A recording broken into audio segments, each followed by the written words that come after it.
All right, I want to talk about something that's really a serious issue that affects all levels of musical instrument amplifiers these days. And this 90s made in the US Blues Junior is a great example of it. Now, people talk about the made in US Blues Juniors being better than the ones made in Mexico or wherever they're made this week. And it's true, but not because of, go USA, go USA. It's because of what the accountants spec'd out to one degree, and because there has been a change in the industry to lead-free solder, which in general is a great thing for the environment to get less lead into the environment. But there are certain applications where lead-free solder is terrible. One of them is satellites, and NASA is spending billions trying to figure out how to make lead-free solder work right in their equipment. The other one is musical instrument amplifiers, specifically tube amps, where there is heat.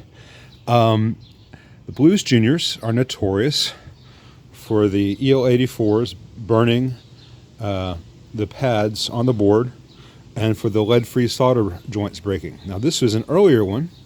And it's not that it was made in US versus Mexico, it's that they had not changed over to lead-free solder yet. So all the solder joints on the tube sockets are good, which means that this amp was designed to have a certain amount of strength and temperature stability at these sockets. And when they changed to lead-free solder, they did not change the design. And so the design that had worked for 10 years when they're using leaded solder starts to fail. These things crack, they break, they arc, they burn, and it's exacerbated by the fact that they run these things over bias. This one's over biased as well, which means that it does generate a lot of heat, but the board is not burned, nothing is cracked. They got away with it here because of the solder. I'm going to cool down the bias a little bit just to make these things sound better.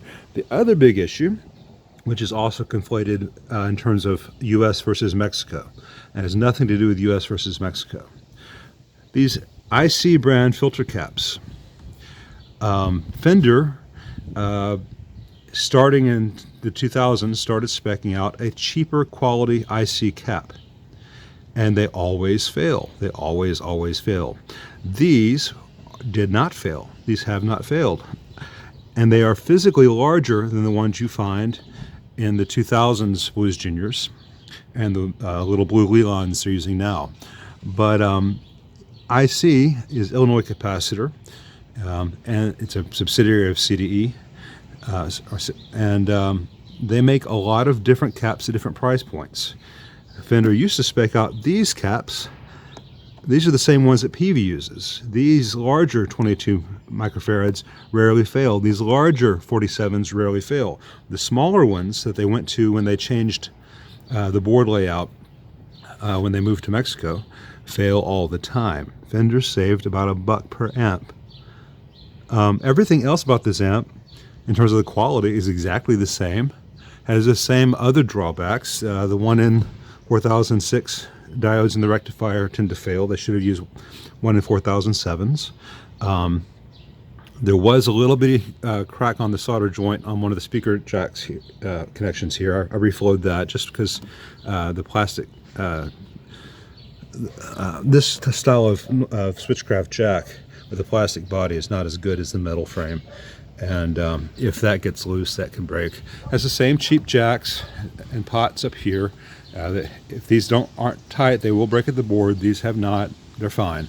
So there's nothing really saying that this should be a better amp than the ones made in Mexico or wherever they're making this week, except for they moved to lead-free solder, which they had to do. That's the regulations. But they did not redesign the board or increase the traces or do anything to offset the limitations of lead-free. And they spec'd out a cheaper version of a filter cap, and that's why they fail. And it's not just the Blues Juniors, it's the Blues Deluxes, it's the Hot Rod series, it's all the reissue amps. You can go buy a brand new Fender Twin reissue, and in 2 to 3 years, you're gonna have a bad filter cap. Those things should have lasted for 15, 20 years, like these have.